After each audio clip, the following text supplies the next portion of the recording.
Hi friends, నేను మీ lucky world. మేమైతే ఉగాది రోజున ఇంట్లో పనులన్నీ ముగించుకొని దేవరంపాడు తిరునాళ్ళకైతే వెళ్ళిపోయామండి. ఈ చుట్టుపక్కల పల్నాడు ఏరియాలో దేవరంపాడు తిరునాళ్ళంటే తెలియని వాళ్ళంటూ ఎవరూ ఉండరనమాట. ఎందుకంటే దేవరంపాడు తిరునాళ్ళు అనేది 5 వారాలు చేస్తారు ప్రతి సంవత్సరం.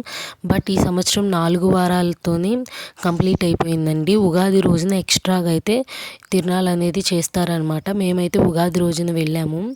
తిరునాళ్ళు అనేది అసలు మామూలుగా లేదండి. చుట్టుపక్కల జనమంతా ఉగాది రోజున తిరునాళ్ళ దగ్గరే ఉన్నారనమాట.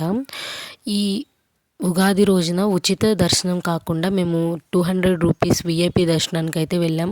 బట్ కానీ ఏటా ఉన్న దానికంటే కూడా విఐపి దర్శనంలో కూడా మాకు గంటన్నర టైం అయితే పట్టిందండి. కానీ ఆ గంటన్నర సేపు పడిన స్ట్రగుల్స్ అన్నీ వెంకటేశ్వర స్వామిని చూడంగానే అసలు ఆ స్ట్రగుల్స్ అన్నీ వెళ్ళిపోయాయి అన్నమాట.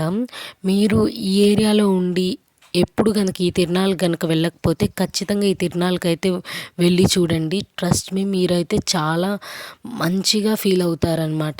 మేము ఇంకా దేవుణ్ణి దర్శనం చేసుకోవడం అయిపోయిన తర్వాత ఇంకా బయటకు అయితే వచ్చి స్ట్రీట్ షాపింగ్ అయితే చేయడం స్టార్ట్ చేసామండి. బట్ చూడడం మాత్రమే, ఏమీ కొనలేదు. ఎందుకంటే మేము ఎక్కడో ఒక తిరునాళ్ళకి వెళ్తూనే ఉంటామన్నమాట. అందుకని వెళ్ళిన చోటల్లా ఏదో ఒకటి కొంటూనే ఉంటాము.